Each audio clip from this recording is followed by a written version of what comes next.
In the vast tapestry of scientific discovery, some stories shine with a particular brilliance for the profound human spirit that drives them. The story of Jane Goodall is one such tale. Long before she became a global icon for conservation, she was a young woman from England with an unshakable dream.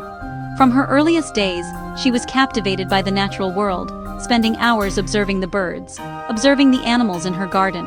She read books about Africa, dreaming of a life amongst its incredible wildlife. This was not a fleeting childhood fancy. It was a deep-seated passion, a calling that led her to the remote shores of Lake Tanganyika, in what is now Tanzania. It was a journey fueled not by formal scientific training, but by insatiable curiosity. Her opportunity came from Louis Leakey, who believed studying the great apes could reveal clues about early human behavior. He saw in Jane a mind uncluttered by rigid doctrine, extraordinary patience, and genuine empathy for animals. In 1960, at the age of just 26, she arrived in the Gombe Stream Chimpanzee Reserve. With her mother for company at first, she stepped into an entirely unknown world. The dense forests were daunting, the chimpanzees elusive and wary. Her task seemed almost impossible, to get close enough to observe their daily lives without disturbing them. The early days tested her resolve. For weeks, then months, the chimpanzees fled at the sight of her. Many would have given up. But Jane had quiet, remarkable persistence. She climbed to a high peak, a place she called the Peak, and watched through binoculars. She recorded every movement, every interaction, every sound she could discern. She learned their travel routes, their feeding spots, the subtle rhythms of their community. Distant observation was crucial, letting chimpanzees become used to her non-threatening presence, a silent figure who watched and waited. This patient approach laid the foundation for what came next. It was a radical departure from detached, clinical methods. She wasn't just collecting data, she was seeking connection. She saw chimpanzees not as mere subjects, but as individuals, their personalities, their lives, their stories. One crisp morning in 1960, Jane Goodall witnessed something that would send shockwaves through the scientific world and forever alter our definition of what it means to be human. Through her binoculars, she watched David Greybeard, a calm and gentle chimpanzee, as he carefully selected a long blade of grass.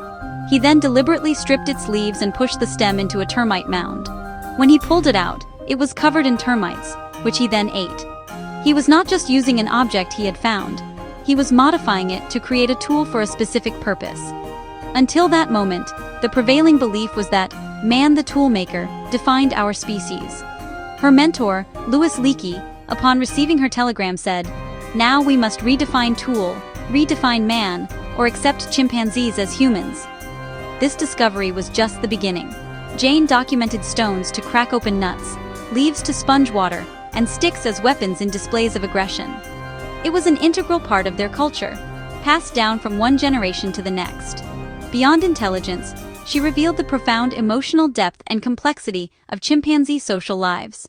Jane's patient and empathetic research lifted the veil on a hidden world of thinking, feeling individuals. The story of Jane Goodall does not end with her groundbreaking discoveries in the forest. In the mid-1980s, she saw the devastating scale of deforestation around Gombe. The chimpanzee habitats were shrinking, isolated islands in a sea of human development. She learned of appalling conditions faced by chimpanzees in captivity, used for entertainment and biomedical research. She understood her role had to change. She could no longer be a passive observer. She had to be a voice for those who could not speak. Leaving her beloved forest was difficult, but she traded her binoculars and field notebook for a relentless travel schedule that continues today. She transformed from scientist to global advocate, a storyteller for the natural world. Her message was simple. The well-being of chimpanzees, people, and the environment are interconnected. She founded the Jane Goodall Institute to empower communities through education, healthcare, sustainable livelihoods. Roots and Shoots, launched in 1991, empowers young people to help people, animals, and the environment. Every individual matters and can make a difference. Her story is a call to action. Look with wonder, treat all beings with respect, and believe in your power to make a difference.